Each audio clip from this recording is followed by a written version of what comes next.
কেনে আছা ছাত্ৰ-ছাত্ৰীসকল আশা কৰো তোমালোকে ভালেই আছা ই কক্সালে তোমালোকক স্বাগতম জনাইছো মই উপাসনা ভূঞা আজি আমি নৱম শ্ৰেণীৰ বিজ্ঞানৰ দ্বিতীয়টো অধ্যায় অৰ্থাৎ আমাৰ চাৰিওকাষৰ বস্তুবোৰ বিশুদ্ধনে এই অধ্যায়টিৰ দ্বিতীয়টো অংশ প্ৰলম্বন আৰু কলয়দীয় দ্ৰৱণৰ ওপৰত বিতংভাৱে আলোচনা কৰিম তোমালোকে ইয়াৰ আগৰ অধ্যায়টোত দ্ৰৱণ প্ৰলম্বন আৰু কলয়দীয় দ্ৰৱৰ ওপৰত কিছু তথ্য আগতীয়াকৈ গম পাইছা এতিয়া আমি প্ৰলম্বন আৰু কলয়দীয় দ্ৰৱৰ ওপৰত অলপমান বিতংভাৱে আলোচনা কৰো আহাচোন এতিয়া তোমালোকক প্ৰলম্বনৰ বিষয়ে কোৱা হৈছে প্ৰলম্বননো আচলতে কি ছাত্ৰ-ছাত্ৰীসকল তোমালোকে যদি এগিলাস পানীত এচামুচ আটা মিহলাই দিয়া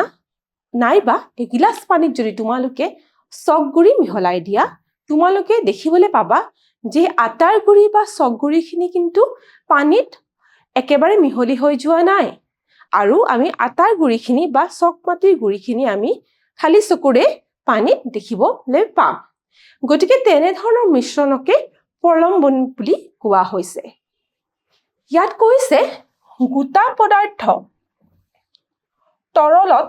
বিস্তাৰিত হৈ থকা অসমসত্ব মিশ্ৰণক প্ৰলম্বন বোলে অৰ্থাৎ প্ৰলম্বন এবিধ অসমসত্ব মিশ্ৰণ আৰু তোমালোকক ইয়াতে উদাহৰণ হিচাপে চক যোগ পানী অৰ্থাৎ এগিলাস পানীত চকমাটি দি দিলে যি মিশ্ৰণ আমি পাম সেই মিশ্ৰণৰ উদাহৰণটো দিছে প্ৰলম্বনৰ কাৰণে ছাত্ৰ-ছাত্ৰীসকল এতিয়া আমি প্ৰথমতে গম পালো যে প্ৰলম্বন এবিধ অসমসত্ব মিশ্ৰণ এই অসমসত্ব মিশ্ৰণ কিনো তোমালোকে গম পাই আহিছা যে ইয়াৰ প্ৰত্যেকটো অংশতে কিন্তু তাৰ সংযুতি একেই নহয় গতিকে ইয়াত তোমালোকক দেখুওৱা হৈছে যে প্ৰলম্বনৰ কথা আমি পাতিছো ইয়াত কোৱা হৈছে যে প্ৰলম্বন এবিধ কি হয় অসমসত্ব মিশ্ৰণ আৰু এই অসমসত্ব মিশ্ৰণবিধত কি হয়নো ইয়াত দ্ৰব্য পদাৰ্থ দ্ৰাৱকত দ্ৰৱীভূত নহয় এই যে দ্ৰব্য অৰ্থাৎ আমি আটাৰ গুৰি বা চকমাটি বুলি কৈছিলো সেই পদাৰ্থ কিন্তু পানীত দ্ৰৱীভূত সম্পূৰ্ণভাৱে দ্ৰৱীভূত নহয় তাৰ স্থানত কি হয় যে সমগ্ৰ মাধ্যমটোতে মাধ্যম মানে ইয়াতে পানীক বুজাইছে চকমাটিখিনি যে আমি পানীত দি দিম মাধ্যমটো হৈছে পানী পানীত কি হ'ব চকমাটিখিনি যেনেকৈ আমি দেখিবলৈ পাম যে বিস্তাৰিত হৈ আছে ঠিক তেনেকৈ ইয়াত প্ৰলম্বনত কি হয় সমগ্ৰ মাধ্যমটোতে এই দ্ৰব্য পদাৰ্থ উপঙি থাকে বুলি কৈছে আৰু প্ৰলম্বন দ্ৰৱণত প্ৰলম্বিত কণিকাবোৰ খালি চকুৰে দেখা পোৱা যায় আমাৰ কি হয় যে প্ৰলম্বনত কণিকাবোৰ আমি কিন্তু খালি চকুৰে দেখিবলৈ সক্ষম হওঁ কাৰণ আমি চকমাটি যেতিয়া এগিলাস পানীত গুলি দিওঁ তেতিয়া আমি কি দেখিবলৈ পাওঁ যে চকমাটিৰ গুৰিখিনি বা আটাৰ গুড়াখিনি তাৰ আটাৰ কণাবোৰ বা চকমাটিৰ কণাবোৰ কিন্তু আমি খালি চকুৰে দেখিবলৈ পাওঁ তাৰ পাছত আমাক প্ৰলম্বনৰ কিছুমান ধৰ্মৰ বিষয়ে আলোচনা কৰিবলৈ ওলাইছো প্ৰলম্বনৰ ধৰ্ম বুলি ক'লে আমি প্ৰথমতে আমি ক'ব লাগিব যে প্ৰলম্বন এই প্ৰলম্বন এবিধ অসমসত্ব মিশ্ৰণ বুলি কোৱা হৈছে প্ৰথমতে এই তলফালে চাওঁ প্ৰলম্বন এবিধ অসমসত্ব মিশ্ৰণ বুলি তোমালোকক কোৱা হৈছে আমি পাই আহিছো অসমসত্ব মিশ্ৰণ কাৰ ইয়াৰ সকলো অংশতে সংযুতি একেই নহয় তাৰ পাছতে প্ৰলম্বনে কি কৰে প্ৰলম্বনৰ কণিকাবোৰে কিন্তু পোহৰৰ ৰশ্মি বিচ্ছুৰণ কৰে বুলি কৈছে পোহৰৰ ৰশ্মি কি ঘটায় বিচ্ছুৰণ ঘটায় তাৰ পাছত আনটো ধৰ্মলৈ আহো আনটো ধৰ্মত কোৱা হৈছে যে প্ৰলম্বনৰ কণিকাবোৰ খালি চকুৰে দেখা পোৱা যায় অৰ্থাৎ প্ৰলম্বনৰ কণিকাবোৰ কি হৈছে খালি চকুৰে আমি দেখিবলৈ পাওঁ আৰু তাৰ পাছত কৈছে যে প্ৰলম্বন দ্ৰৱণ অস্থিৰ বুলি কৈছে অস্থিৰ ইয়াৰ অৰ্থ হৈছে যে আমি যদি এটা প্ৰলম্বন অলপ সময় নুজুকৰাকৈ থৈ দিওঁ তেতিয়া অলপ সময়ৰ পিছত আমি দেখিবলৈ পাম যে প্ৰলম্বনৰ সেই কণাবোৰ কিন্তু পাত্ৰৰ তলিত জমা হৈছে সেইকাৰণে কোৱা হৈছে প্ৰলম্বন অস্থিৰ বুলি তোমালোকক কোৱা হৈছে ইয়াত তোমালোকক এই ধৰ্মখিনিকে আকৌ বুজাই দিয়া হৈছে যে প্ৰলম্বন এবিধ প্ৰথমে কি হৈছে অসমসত্ব মিশ্ৰণ আমি পাই আহিছো হয় প্ৰলম্বন অসমসত্ব মিশ্ৰণ হয়নে হয় তাৰ পাছত দিয়া হৈছে যে প্ৰলম্বনৰ কণিকাবোৰ খালী চকুৰে দেখি আমি দেখিব পাৰো আমি খালী চকুৰে দেখা পাওঁ প্ৰলম্বনৰ কণিকাবোৰ তাৰ পাছত কৈছে যে প্ৰলম্বিত কণাবোৰে পোহৰৰ ৰশ্মি বিচ্ছুৰণ অৰ্থাৎ স্কেটাৰ ইংৰাজীত স্কেটাৰ বিচ্ছুৰণ ঘটাব পাৰে আৰু পোহৰৰ ৰশ্মিৰ গতি দৃশ্যমান কৰি তোলে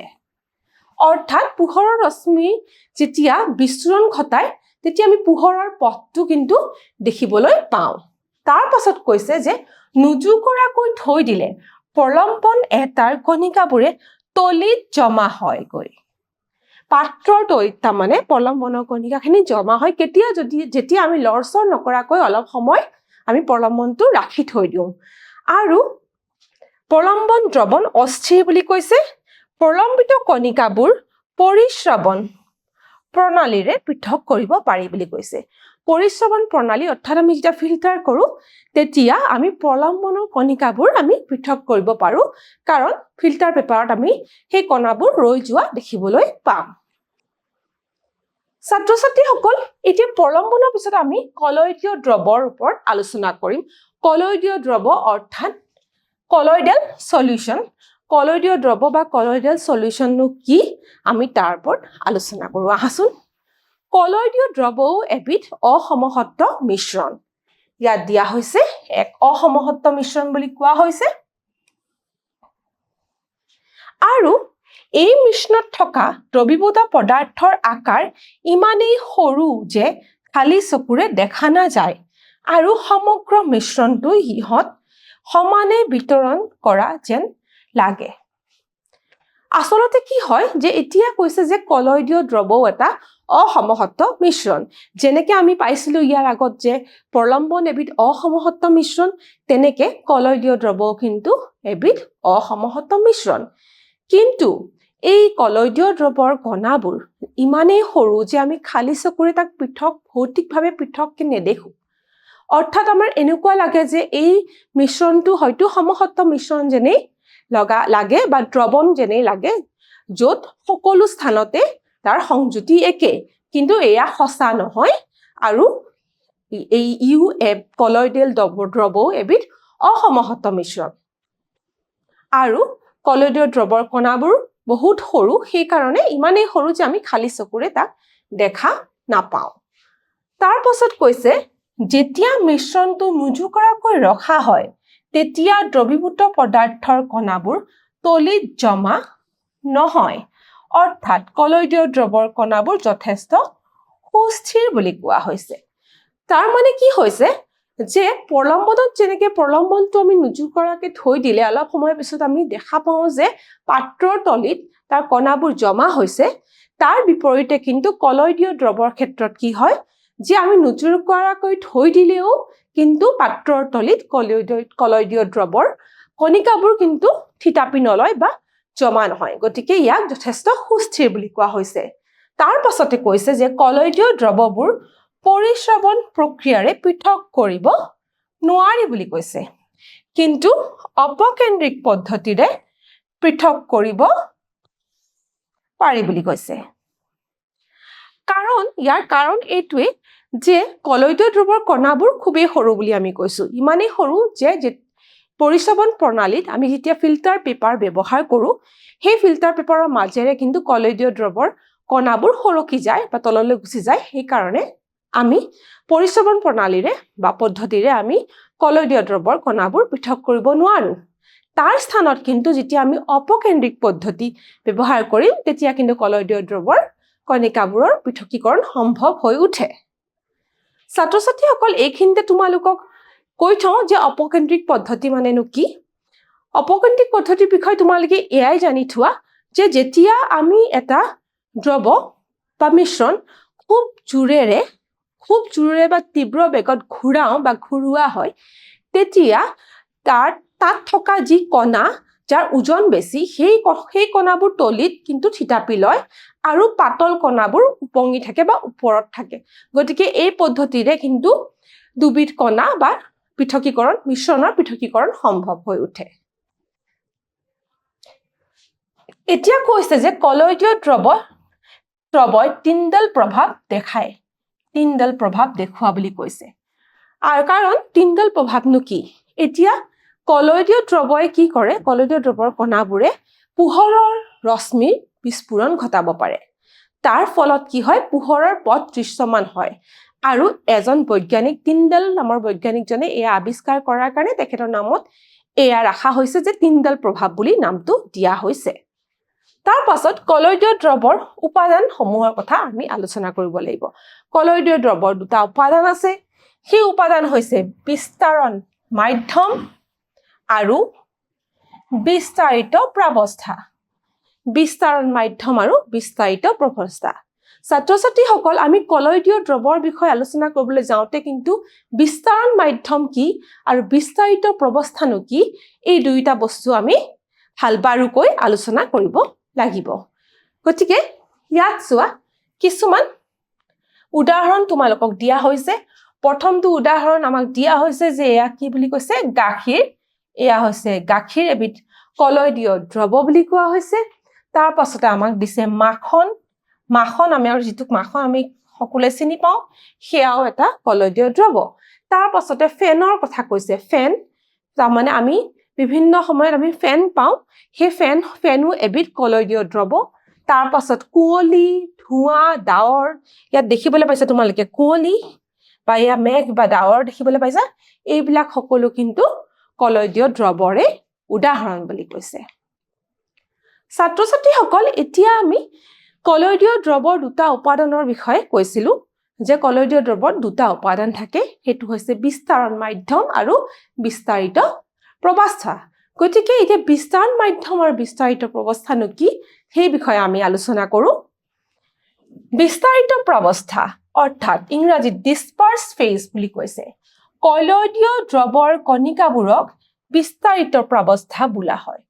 গতিকে একেবাৰে সহজভাৱে কৈছো যে কলয়দীয় দ্ৰৱত থকা কণিকাবোৰে হৈছে বিস্তাৰিত প্ৰাৱস্থা আৰু এই কণিকাবোৰ যিটো মাধ্যমত থাকে যিটো মাধ্যমত উপঙি থাকে সেই মাধ্যমটো হৈছে বিস্তাৰণ মাধ্যম ইয়াত কোৱা হৈছে বিস্তাৰণ মাধ্যম অৰ্থাৎ ডিসপাৰচন মিডিয়াম কলয়দীয় দ্ৰৱৰ কণিকাবোৰ য'ত বিস্তাৰিত কৰা হয় তাকে বিস্তাৰণ মাধ্যম বোলা হয় বুলি কোৱা হৈছে এতিয়া ছাত্ৰ-ছাত্ৰীসকল তোমালোকক কিছুমান উদাহৰণ দিয়া হৈছে বিভিন্ন ধৰণৰ কলয়দীয় দ্ৰৱৰ উদাহৰণ দিয়া হৈছে এক্সাম্পলছ অফ কলয়ডাল সলিউশন কলয়দীয় দ্ৰৱৰ উদাহৰণ দুটা বিস্তাৰণ মাধ্যম আৰু বিস্তাৰিত প্ৰাৱস্থা এই দুইটাকে দিয়া হৈছে চাৰ্টখনত কোনখিনি কি বিস্তাৰিত মাধ্যমতনো কোনটো বিস্তাৰিত প্ৰাৱস্থা থাকিলে কেনে ধৰণৰ কলয়দীয় দ্ৰৱ আমি পাওঁ তাকে আমি এই চাৰ্টৰ সহায়ত আলোচনা কৰিম প্ৰথম ভাগটো দিছে বিস্তাৰিত প্ৰাৱস্থা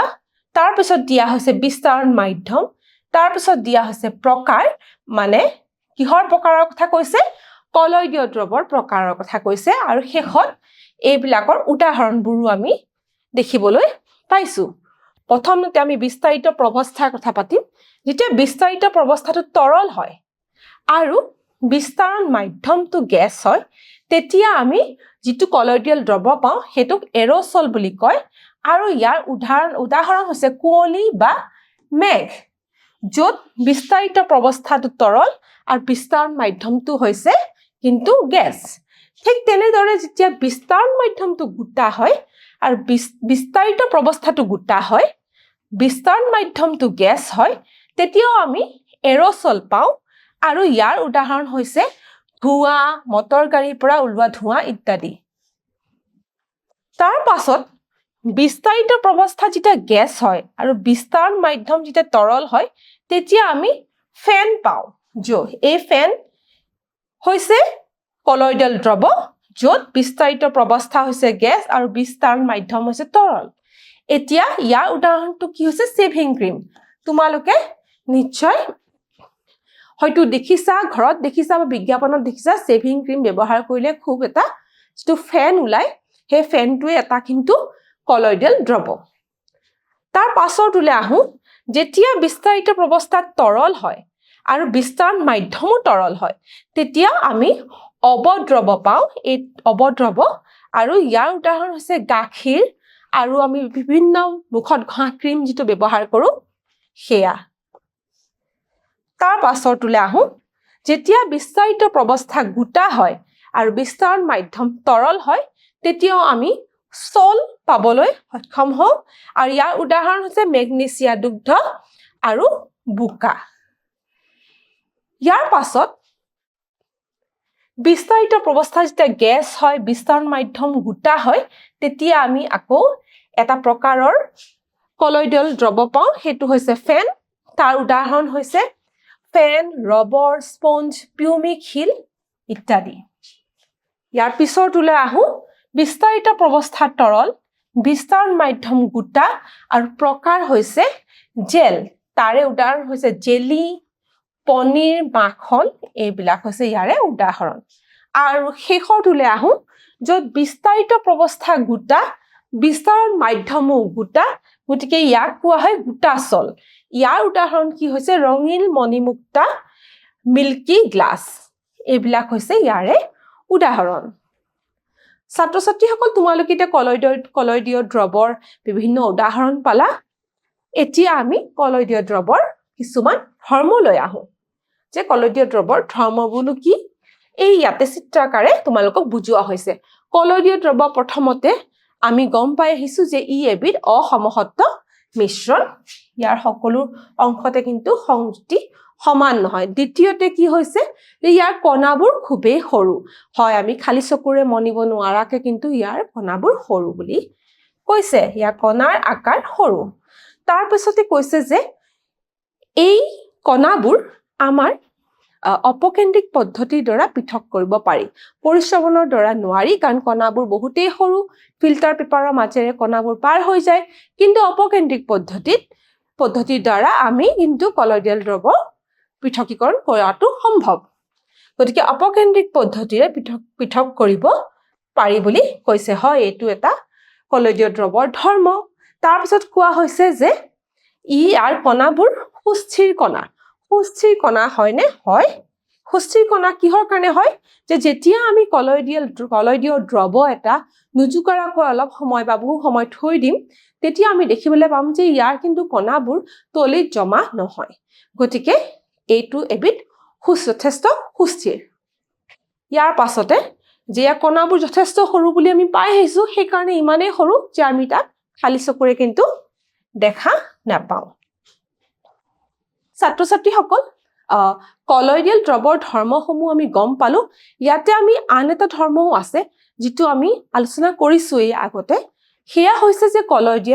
কলয়ডিয় দ্ৰৱৰ যিবিলাক কণিকা সেই কণিকাবোৰে কি কৰে কিন্তু পোহৰৰ ৰশ্মিৰ বিচ্ছুৰণ ঘটাব পাৰে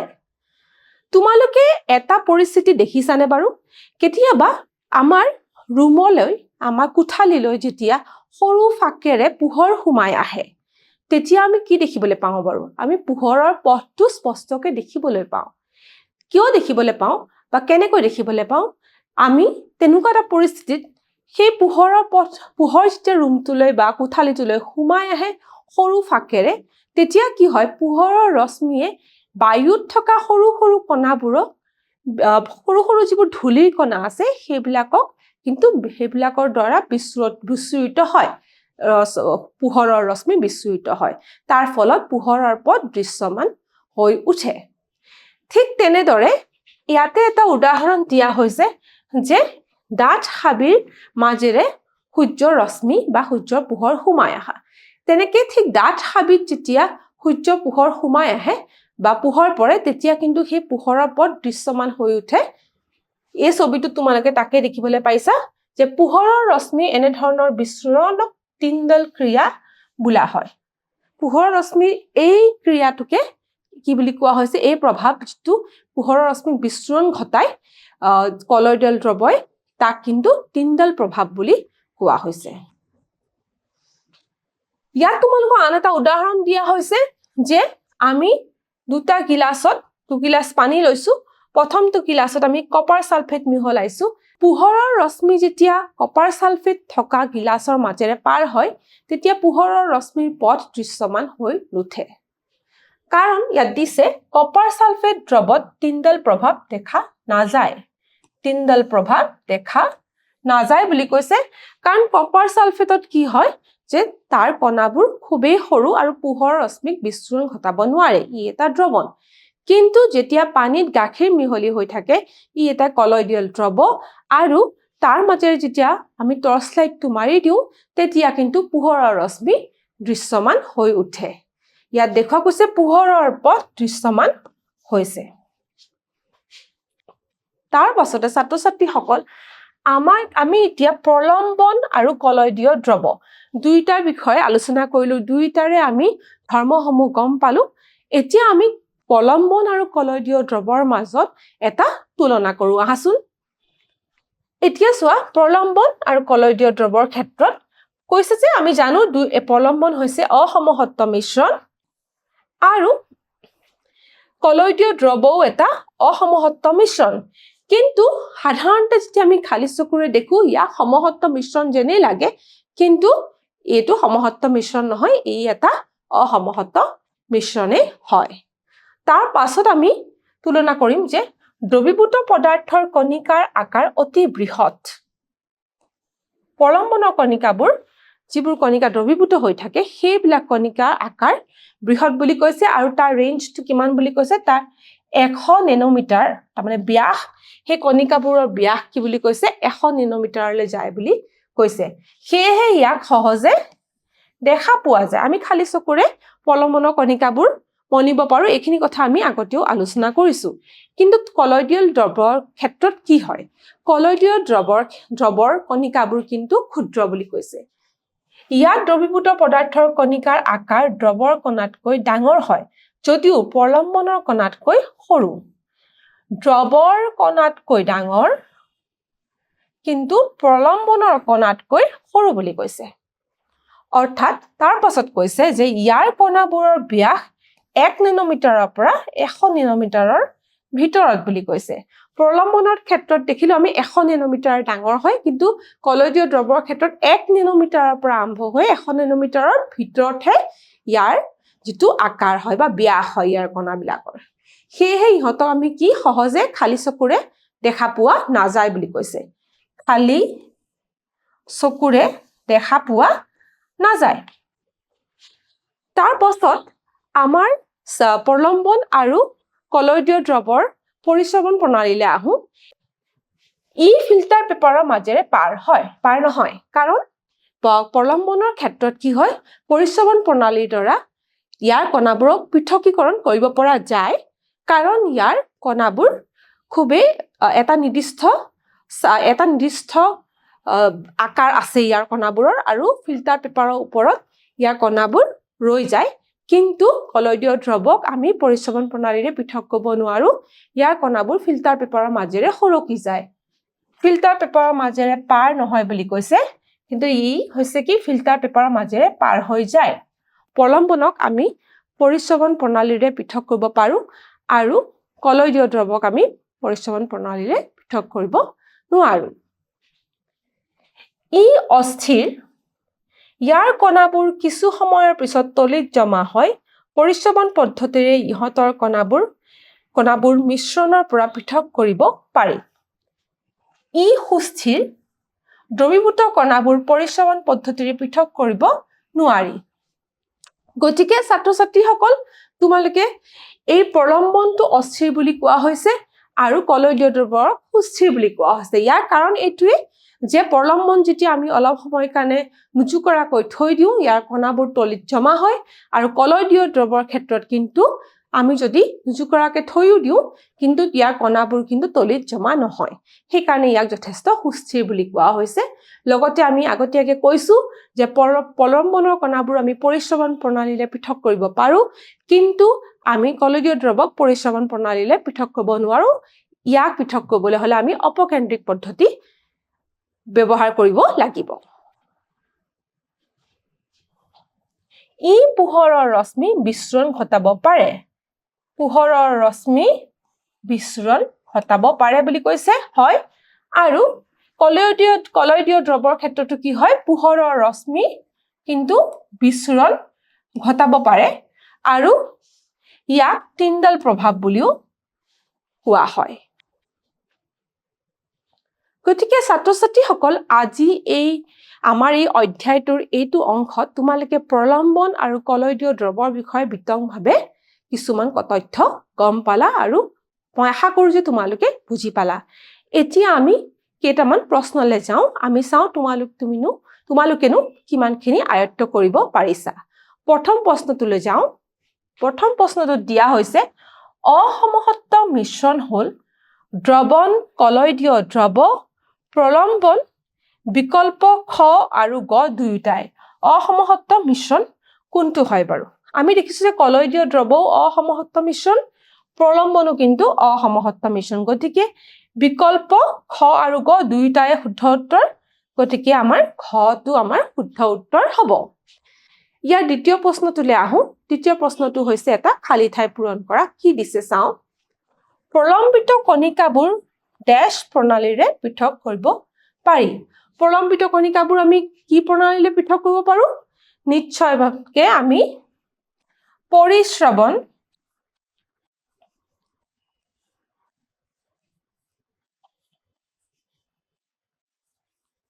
আমি প্ৰলম্বিত কণিকাবোৰ পৰিশ্ৰৱণ প্ৰণালীৰে পৃথক কৰিব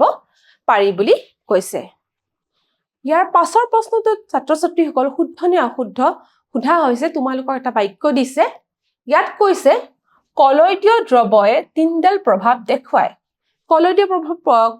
দ্ৰৱয়ে তিনডাল প্ৰভাৱ দেখায় নে হয় আমি পাই আহিছো কলয়দীয় দ্ৰৱয়ে তিনডাল প্ৰভাৱ দেখায় অৰ্থাৎ পোহৰ ৰশ্মি বিচ্ছুৰণ ঘটায় গতিকে এইটো শুদ্ধ ছাত্ৰ ছাত্ৰীসকল আজি আমি এই পাঠটোত প্ৰলম্বন আৰু কলয়দীয় দ্ৰৱৰ বিষয়ে আলোচনা কৰিলো মূল্যায়নৰ প্ৰশ্নও কৰিলো এই অংশটি ইয়াতে অন্ত পৰিলে পৰৱৰ্তী অংশত আমি আন কিছুমান বস্তু আলোচনা কৰিম ধন্যবাদ